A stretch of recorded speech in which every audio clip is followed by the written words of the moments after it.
Yeah, what do you do for your happiness? How do you keep yourself, your team happy and mentally able to tackle the tasks at hand of growing the business? There's a lot of stressors that come in, and your self-care is so critical. We've talked about the importance of putting on your own oxygen mask first. Today is a little deeper dive into that conversation.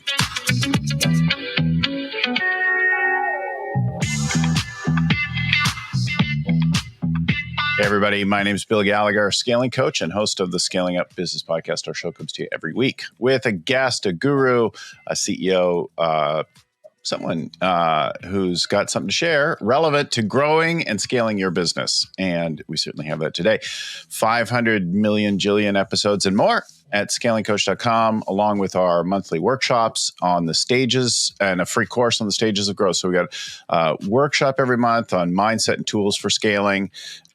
We've got coaching programs. We've got a free mini course on the stages of growth and what happens at each stage and how to move on to the next stage of growth. All that and more at scalingcoach.com. You can also search our full back catalog of shows there, like loads of groovy reasons to go to scalingcoach.com. All right, enough about that. I'm joined now by Zahra Karsan. Zahra Karsan is joining from Miami. I'm outside of San Francisco. And she's a mindset coach, a neuroscientist. She's got a deep background in all things related to this and came at it from, well, she'll tell you more about how she came at this whole world. But she wrote a book, 6 Weeks to Happy, which we're talking about, like 6 weeks to happy and then staying happy. What are the things that you do to take care of yourself? I'm looking forward to talking. Welcome to the show, Zara. Thank you for having me, Bill. Great to be here. Yeah. So you started as a management consultant and then which is a totally different world, not so much of a focus on like happiness and well-being. Yes. So talk to us about that shift. How do we come to be on this show together?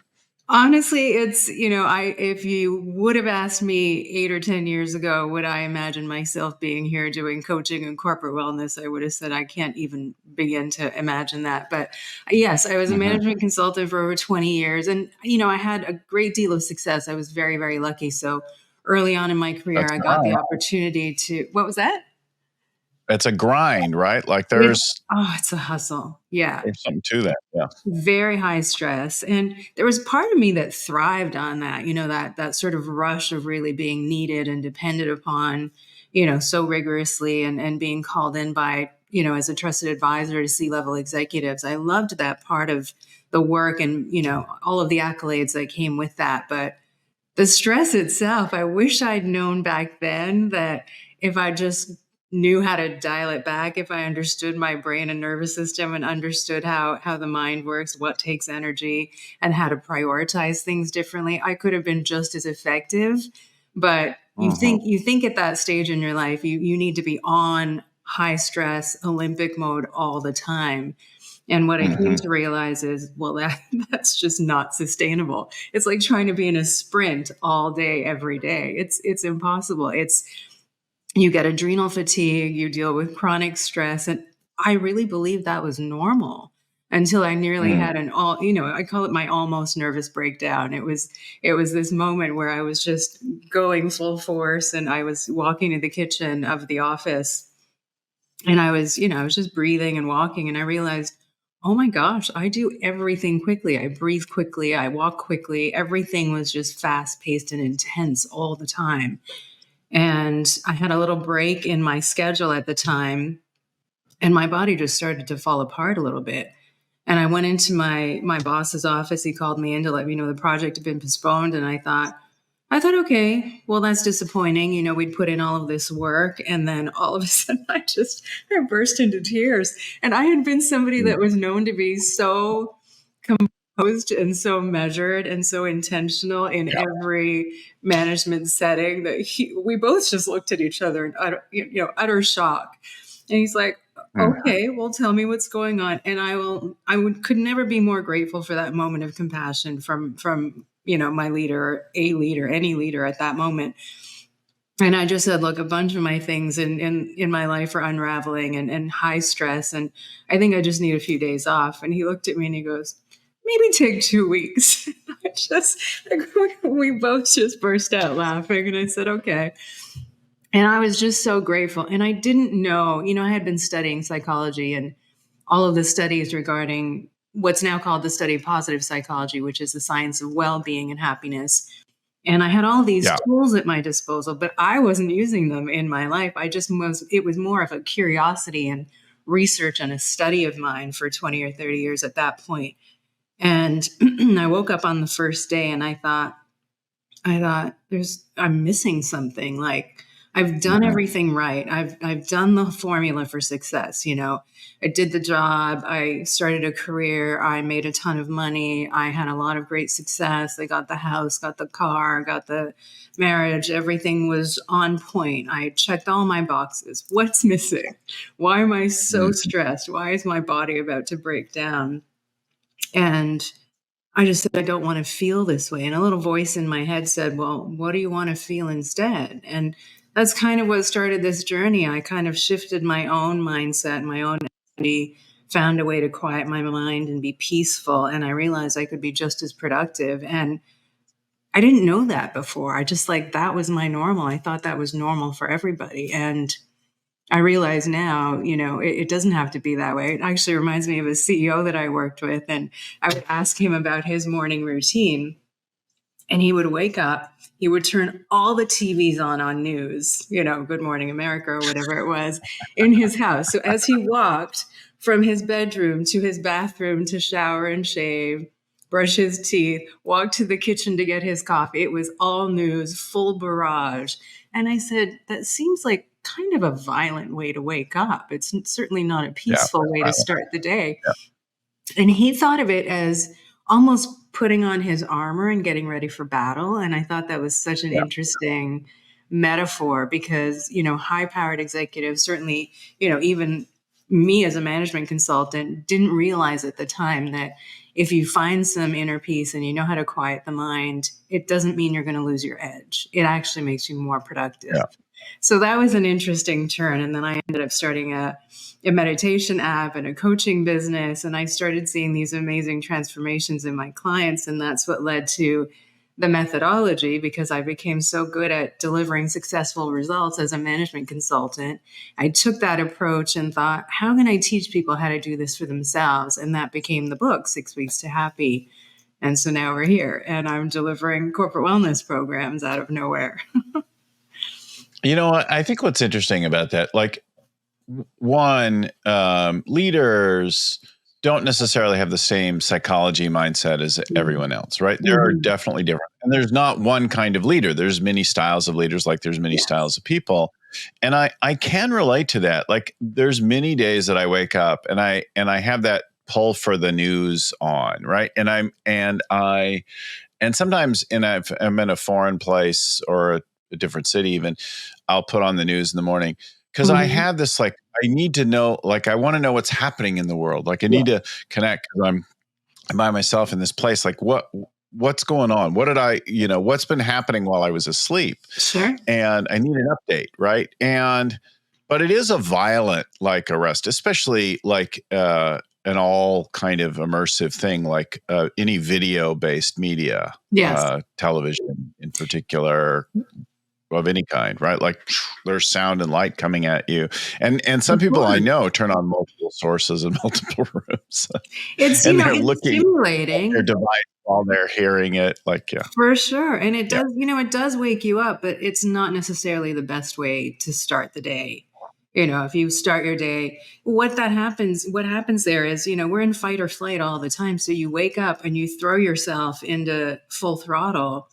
Well, that's just going to start you drained from the beginning to the end of the day. Whereas if you can learn the tools to wake up more intentionally and quiet the mind and kind of set your intentions, kind of visualize your day, set your intentions for what needs to happen, how to prioritize your energy, how to prioritize the things that are really, truly urgent, because not everything is. And we think sometimes that it is, it's all urgent. It's all urgent. It's like, exactly. So you can't be Olympic on all the time. And, I'm definitely a cheetah. So I've had to learn over the last 20 years that I had two speeds, Olympic on or offline. And so I have learned to dial it back when I need to, physically, mentally, and to kind of reassess where I'm at in terms of how much energy I have to give the day, and just show up and do, what's on my priority list, and then learn how to delay things. But I didn't know that early on in my career. So hence the near burnout. I spend every morning, one of the things I often, well, this time of year, I wake to the sounds of the birds. They usually wake me up before Nice. anything else. And I hear the birds, and yeah, it's not always so nice. I'm like, I really wanted to sleep till 6 this morning, and the birds are on before 5, and I want to shoot some birds, but And but then it you is hear nice. the nature.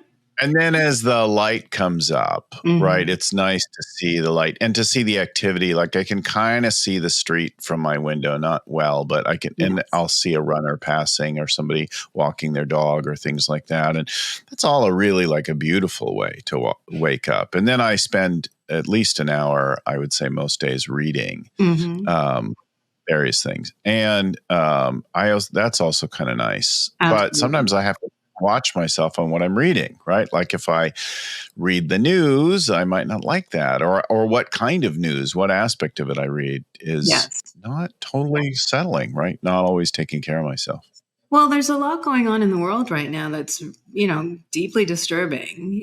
We have Ukraine, we have Israel, Palestine, we have so much happening right now that the election in the US is quite polarized as well. And so, we have to be able to give ourselves permission to be selective about when we let that information enter. Yes, it's important to be updated on current events. Absolutely. I'm wired that way as well. I want to be informed. I want to know what's happening in the world, Right. not just here in the US, but elsewhere as well. And be able to have informed conversations about it. But I've realized, a friend and her sister were going through this thing where she was sending messages at 10 o'clock at night or first thing in the morning.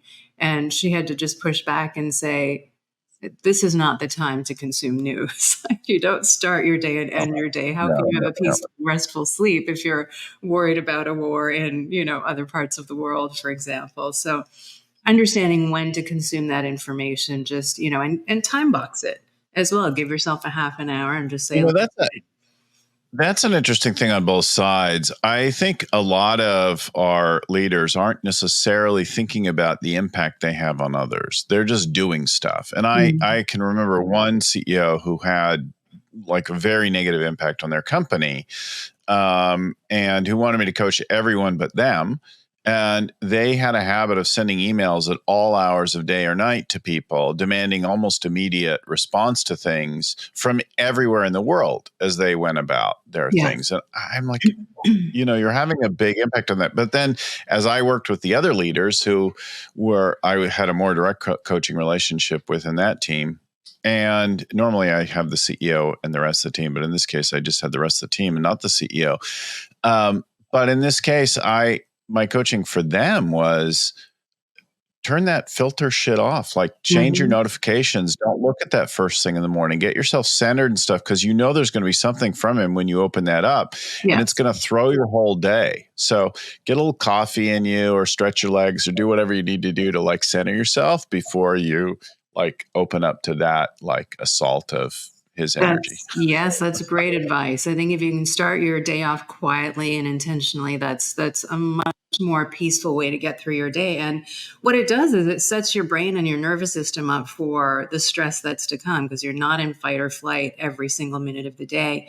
You actually allow yourself to retrain back to its natural calmer state of rest and digest, which is, it's almost like we've gone to the gym over the last 30 years, depending on your age, and unknowingly trained our stress response without actually realizing, we have an alternate calm response as well. Maybe we can rebuild those muscles and bring ourselves back. And that's why this book came about, because it's really all about rewiring the brain and the nervous system back to balance, which I think we all need at the time.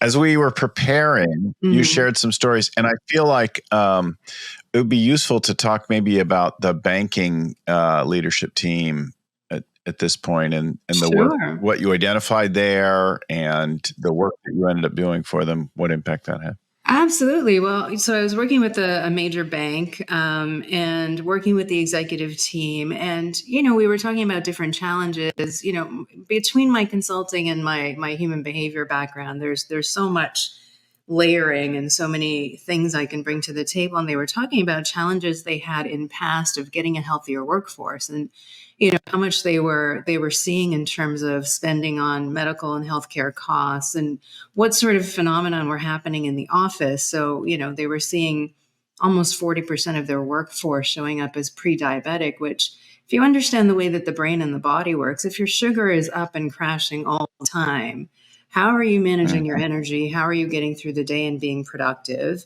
Their productivity was impacted because you had absenteeism, you had stress leave, all of these other things. We had 80% of people reporting moderate to high levels of stress and stress-related illnesses. And I mean, that's extremely high. Yeah. So, from my background in neuroscience, I also understand, you know, if you want a productive workforce, they actually need to be relaxed and happy. And it sounds so counterproductive because that's not how an office environment is supposed to be.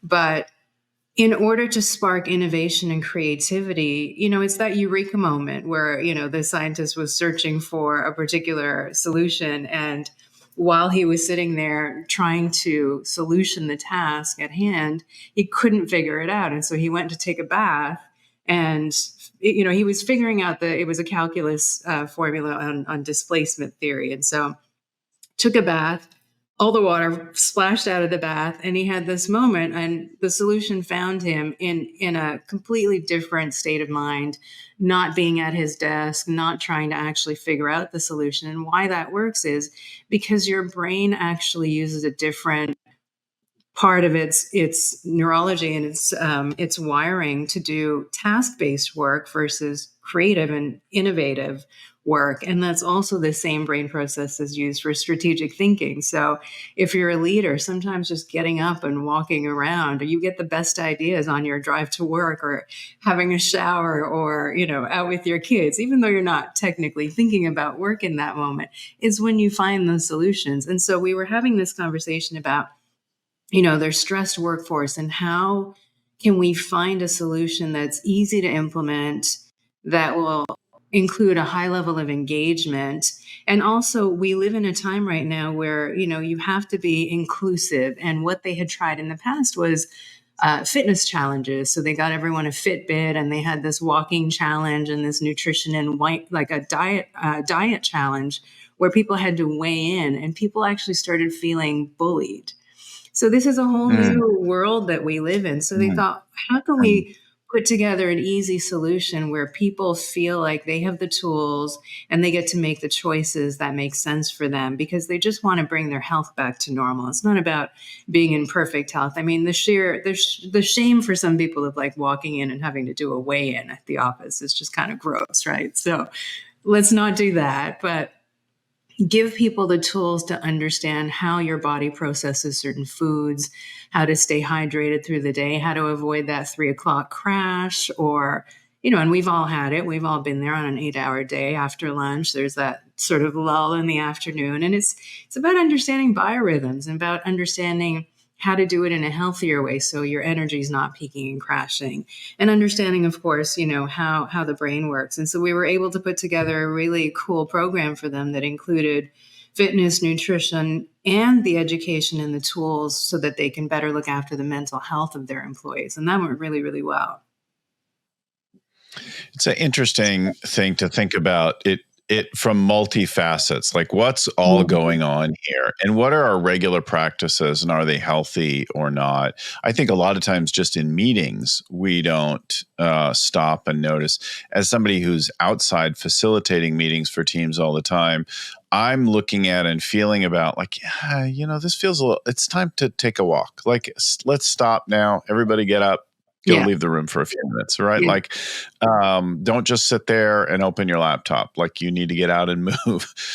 Putting on music, like thinking about all the senses, feeding the body, adjusting the light, changing the air. What are the sounds going on? moving around, all of those kinds of things. Absolutely. Like at the macro level, creating programs and practice, but then within any particular meeting, like what's happening today, right now. Of right? course. One of the companies I used to work for did standing meetings, and this was 20 years ago, but this was in Europe. And so they had a different work ethic there. And the idea was, instead of coming into a 1 hour meeting where everyone feels like they need to have a voice, and then everyone's verbose and it takes way too much time to get to solution, they would turn that into a 15-minute standing meeting. So, and you each get a minute, get your point across, give your updates, don't come into a meeting without an update. And, it just set people up for a different mindset altogether. We're action-based, show up 100% on time. You get 15 minutes, you get a minute time box to give your update, and we're done. And it was just as effective as those long meetings. Well, more. So we have all of our teams doing that. We call that the daily huddle, and there's variations in them, but almost all of our teams are doing a daily huddle. And we do recommend standing for those huddles. Although it was recommended to me recently that you consider planking instead of standing, because that would really encourage brevity. I'm not sure you'd be focused on the conversation if you're feeling like you need to keep your plank up. Imagine everybody there in plank, like trying to have their conversation. But the standing, encourages a leaning in, a brevity versus that. Yes. I'm leaning back, pontificating about whatever that I didn't prepare to speak about, like that nonsense. That it also activates the body, right? So you're keeping your workforce active. Instead of picking up the phone to call someone in your office, get up, walk over to their desk, have a face-to-face conversation. Just the movement of getting up and making yourself as active as possible. We weren't meant to sit in a chair and be so sedentary. So just that sheer all the time. Yeah, just that little extra movement in the day certainly helps. When many years ago, I had a back injury, and they gave me one of those elevated hydraulic desks so I could stand and work. I've never been so focused and so energized as when I was standing and working. It was great. Yeah, we have this one here. Look, I'm going up, I'm going down. If you're watching on video, I put the desk up. Yeah. That's great. I'm not exactly sure how it ties in, but you talked about a CEO client who had trouble articulating his vision. And why don't you share that? I don't know exactly how it relates, but I feel like there's something about how we see ourselves and how we relate to our teams. Well, part of what causes us so much stress is, when we're in the work environment, we seem to have removed the human factor. And a lot of my work was so fascinating because it didn't matter if I was dealing with, somebody junior or mid-level manager, senior manager, and sometimes even the CEOs.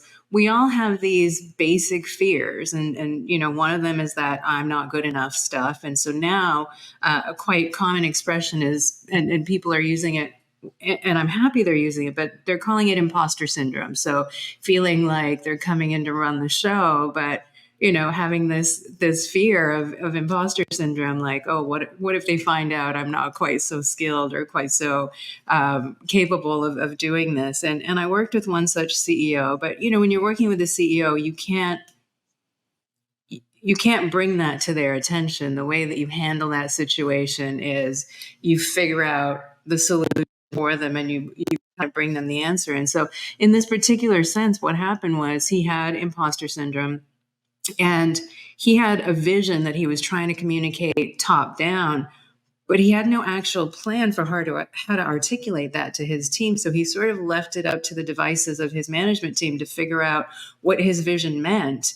And I'm in a meeting with the director of communications, and I looked at her afterwards and I said, "We need a meeting." And she said, "Yeah, I think you're right." So we met on the side, we went out for lunch, and I said, "Okay, what was that? We need to fix this. There's a big gaping hole in this communications plan, and we need to help map this out." And she said, "No, I totally agree." And so what we did is, and how you deal with CEOs is, you provide a whole bunch of recommendations. And then when they choose the recommendation, of course, you congratulate them for their genius. instead of calling to attention what might be a shortcoming, you just present the ideas and let them run with it. And then they are genius, which is wonderful. Give them the information to make an informed decision, and then they can do that, which is the job of a management consultant. So this is a really interesting thing, though, because, when you're talking to young entrepreneurs, for example, it's so helpful for them to understand that even top CEOs of a multinational company still have the same human fears and self-doubts as the rest of us sometimes. And in this case, it was, I'm not really sure how to communicate this vision. I'm not really sure how to communicate this plan. But where it came from was an underlying belief, probably in the subconscious that, that imposter syndrome popped up for them. And so how do you overcome it? And how do you make people realize that it's part of the human journey? It's kind of a universal theme. So it's not just you feel like you're doing it wrong, because most people think, why is this person so capable of getting into the best health? And why is this person so capable of achieving great success? And, what's wrong with me? What am I missing that I'm not doing it right? And the reality is, everyone has it. If you're a human being, you're challenged with one of these 5 things, and how they play out in your personal lives and how they play out in your career is just fascinating. So if you understood what it means to be a human being and then attacking those belief systems and sort of unlocking them, we'd all have a lot more patience and compassion with each other, which would make the workplace a completely different place. Then you have conscious leadership as well, which is a really, really interesting thing. Then you can really support your people and help them feel valued on a different level. Well, let me come back to conscious leadership 1 second. The imposter syndrome thing, was not something I thought was going to come up here, but I think it's interesting because it comes up all the time around people, and I think everybody feel like they know what it means, and they're like, "Oh yeah, I know what imposter syndrome is," and I think many people feel like they are dealing with it or have dealt with it, like a singular event, like a particular passage in life, like puberty or something else. Oh yeah, I remember when I had imposter syndrome, and now I don't have that anymore. And I think it's actually way more common that in a variety of situations, variety of moments, imposter syndrome is a regular thing that comes up for us all the time for the rest of our life, and there's no escaping it, and there's dealing with it, right? Recognizing and addressing it, the self-awareness. Yes. But I don't think it ever goes away. You're absolutely right. That's a fascinating point to make. Well, part of my studies was dealing with the subconscious. And so what I came to understand is there's literally 5 buckets of subconscious belief that play out in every single person.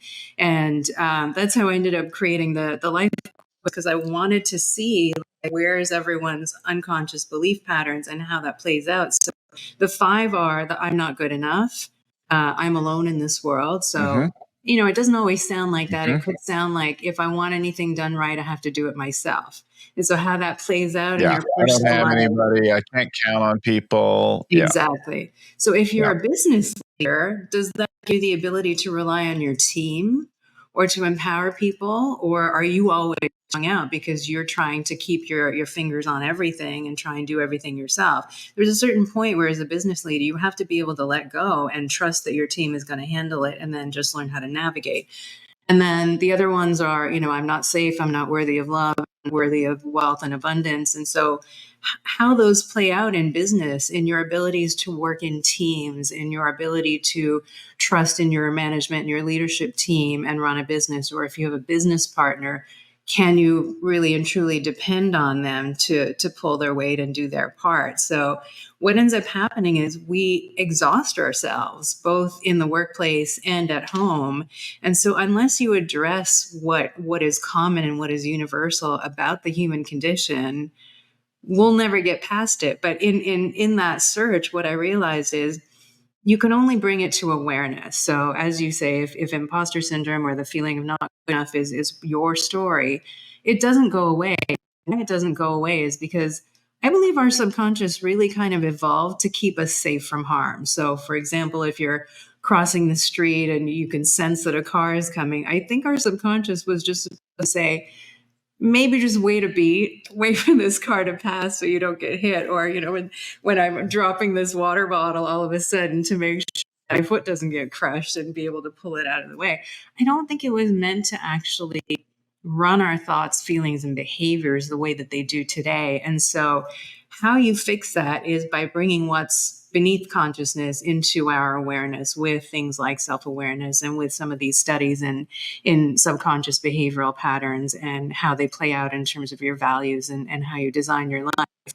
But yeah, it doesn't ever go away. It just, the only tools you can have are to bring awareness to it and learn how not to let it stop you and how to use it as a strength and develop it in a healthy way. Yeah. It's interesting.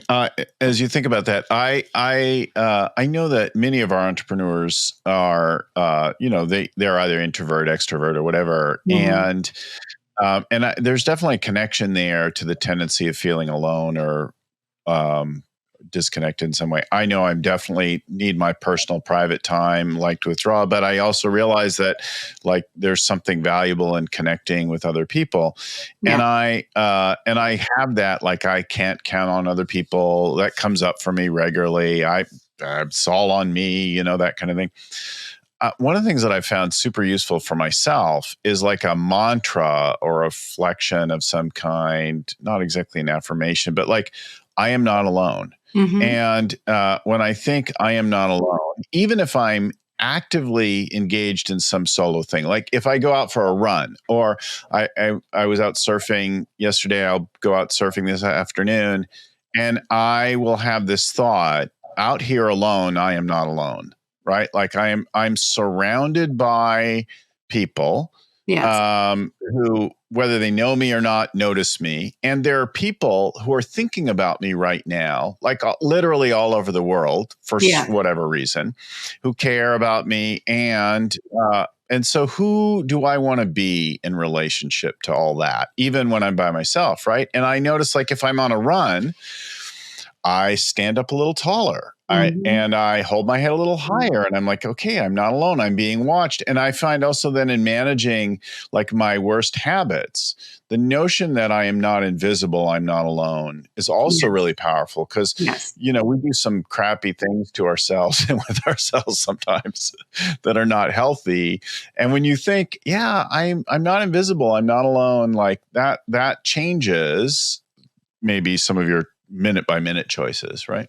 Absolutely. I would challenge you to take that to a positive statement, which is what you did in your process. And the reason I say that is because our subconscious is so powerful. So when you say I'm not alone, and what the brain does is it negates the negatives. It hears is I am alone. So you want to switch it to a positive. You can call it a mantra or affirmation, but if you're not alone, then what are you? I'm fully supported. I'm fully connected. I am part of a bigger plan, a bigger team. I'm connected to the earth. When you're out in the ocean, I'm connected to source or whatever your belief system is. I'm connected to the people in my life. And, there are certain core basic needs. We need to feel that we are loved, supported, connected to people, that we are worthy and deserving of love and affection, of social connection, wealth and abundance. And I think that's the disparity between the small percentage of people that sort of find that formula for happiness and or success, and the rest of the people that just leave so much on the table because they don't have that awareness of why it's happening.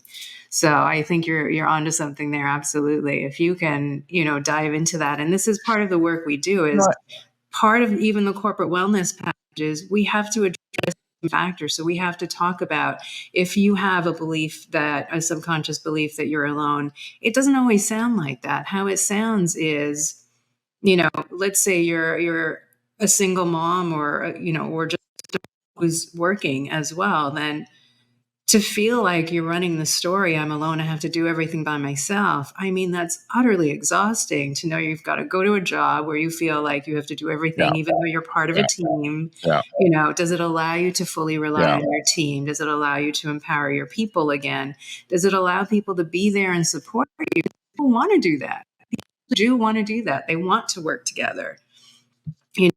That plays out in your personal life. well, you're just running yourself ragged.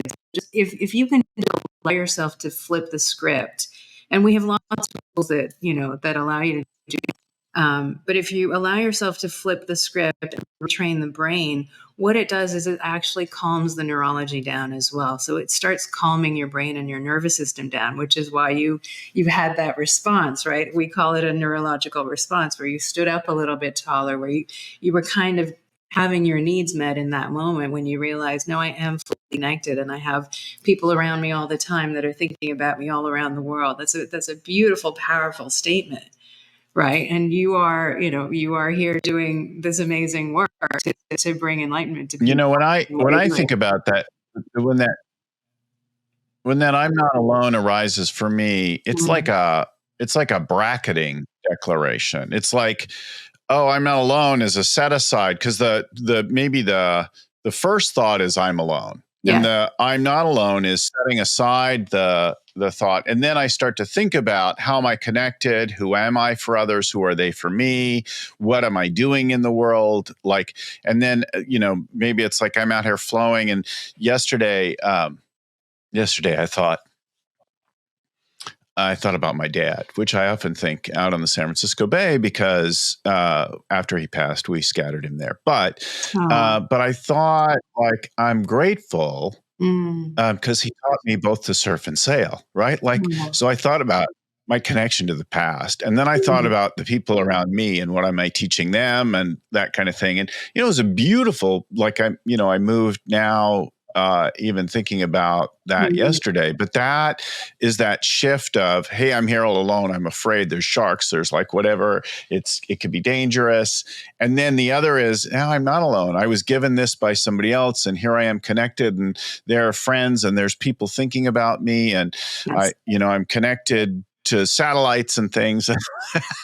Like, there's a shift then, which is really powerful. And I think we're talking about surfing and that kind of thing, but this is true at 3 a.m. This is true in the middle of the afternoon when you're dealing with something as a leader in a business. Like, you're struggling with something, you're worried about payroll or funding the next production round, or you're like, whatever it is, it's useful to set aside that, whatever the stress is, and then recontextualize it for yourself in some way.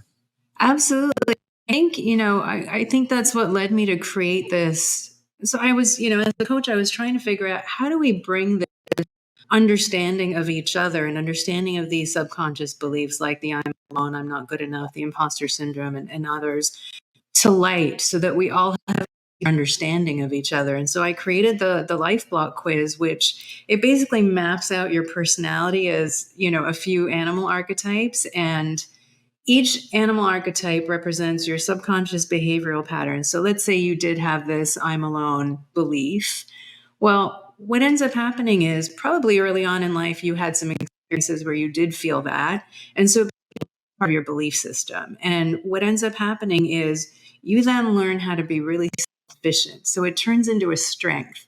You learn how to be self-sufficient. You learn how to be resilient. You learn how to navigate difficult situations, because you have to figure it out by yourself if you believe that you're by yourself in this world, right?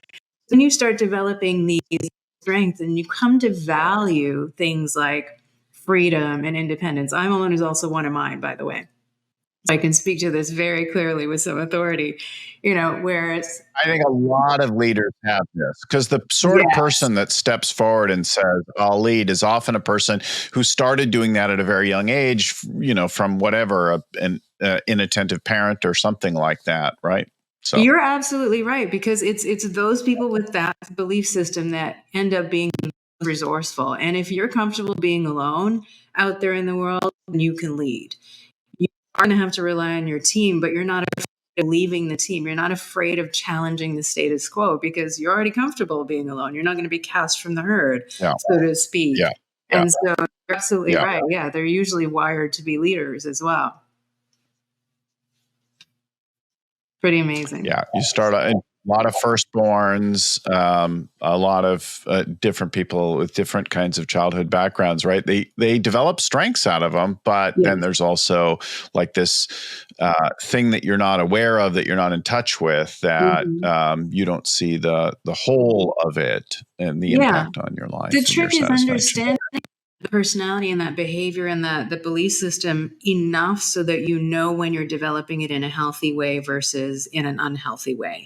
Because for every value, let's say you value independence and freedom and your belief system is I'm alone, well, there's a healthy way to develop that. And part of that is developing some self-awareness, understanding how your values play out, but also having an awareness of how not to alienate people, whether that's in your personal life or in your corporate or your business life as well. So if you're a business partner, making sure that they know you can be depended on, and vice versa, that you trust in them, that they're going to be there and show up and do as well. Because if somebody feels like you don't believe in them or you don't have faith in them, belief is I'm alone, I got to do it all by myself and nobody does it as well as me. Well, they need to also feel like you trust, you have that faith in them, that they are going to be able to bring what you need them to bring. Well, so I'd like you to share one other story, but before you do that, let me just remind our listeners that there's over 500 shows on all kinds of topics related to growing, scaling your company, and the leadership required to do it, and what you need to do from people like you, people who work with people like you, all that and more at scalingcoach.com. I'm going to give Zara's link also in just a few minutes, but we do a monthly workshop on the mindset and the tools for scaling, particularly around the growth and how you see yourself and your situation. And we have a free course on the stages of scaling and how you move through each stage of growth of the company. And then, of course, all these shows and more at scalingcoach.com.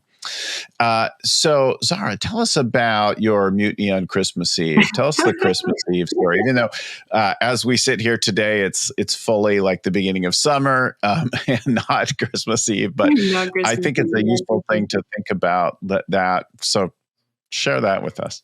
It was back in my consulting days, and I was always fortunate to be able to build really strong, high-performing teams because, I knew how to do that. I knew how to inspire the best in people and create that really strong team. Like we were right with each other. If there were days we were working late, my team would stay late and would walk each other out to the car, because in the winter in Canada, it's pitch black by the time 6 p.m. rolls around, never mind leaving the office even later than that. So, it was just, it was literally Christmas Eve, and I had my team so hard for, meeting our deadlines. Again, this was back in the day when I didn't know that I could prioritize things and that everything isn't actually urgent. And now I've understood if you could color it with a traffic light system, red, yellow, green, or red, amber, green, then you have a very clear view. And so this was back before any of that showed up.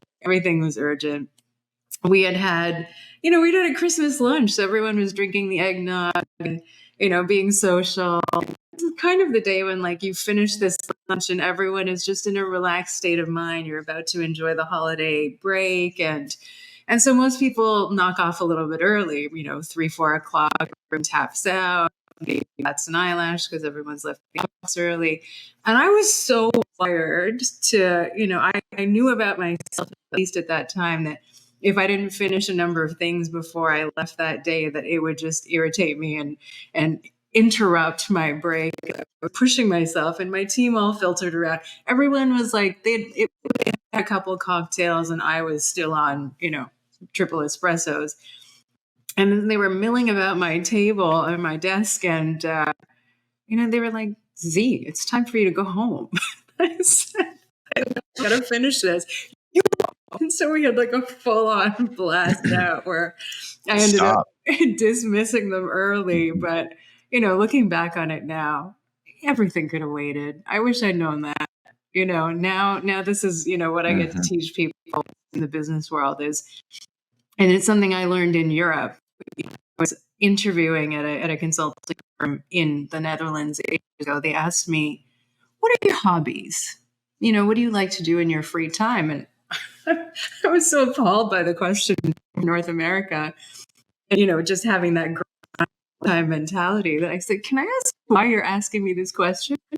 And she said, well, plus that you have work-life balance, know that you're relaxed and energized and healthy and Yes. happy, because we understand that makes a productive person and a productive employee. And I said, wow, I'm so shocked. Thank you. And I was so fascinated by the Dutch mentality that they only worked a 7.5, 8-hour day. And when I first started there, I thought, there's no way they're as productive as our 10 and 12-hour days in the US and the UK and in Canada. And you know what? They were probably more productive because they were rested. They had a life. They had enough time to get to work, get to the gym, make a healthy dinner, see their families, be social. And they still were able to show up. And then you didn't have to wait an hour or 2 hours for the caffeine to kick in and your exhaustion lighten up so you could full speed. But they showed up fully ready for the day, and they were just as effective, if not more productive. So these are some of the tools I studied over the years. Is like, why is this phenomenon happening in the brain and the body? I think there's value in looking at any other culture, right? And then reassessing yourself in light of that. One easy way to change your perspective is like, wait a minute, the Germans seem to work really hard. Oh yeah, but they also really are serious about their time off and their vacation and their weekends. And God, the Italians have a different way of looking and working, and the French have different, and the Dutch have a way, and the Chinese definitely work differently, and the Japanese, and I'm not saying copy any one of them, but reassess yourself and your choices and your patterns when you look at all of them. I spent a month in Italy once, and I came back and I'm like, you know what? I'm going to have long lunches like all the time. And for a while I had them every day, but now I don't have them as often, but I do frequently when I have a meal, like linger and spend more time connecting. And I use it. I'll have it with an employee, a business partner, a friend, and I'll use it really well. But I think stopping and assessing your life and trying on new things, looking at any culture is that's a super useful tip for maybe all of us. So the website, Zara, if you want to check out more of Zahra Karsan's work, 6 Weeks to Happy we'll put the link there on the screen, and we'll put it in the show notes. 6 Weeks to Happy, not hard to remember.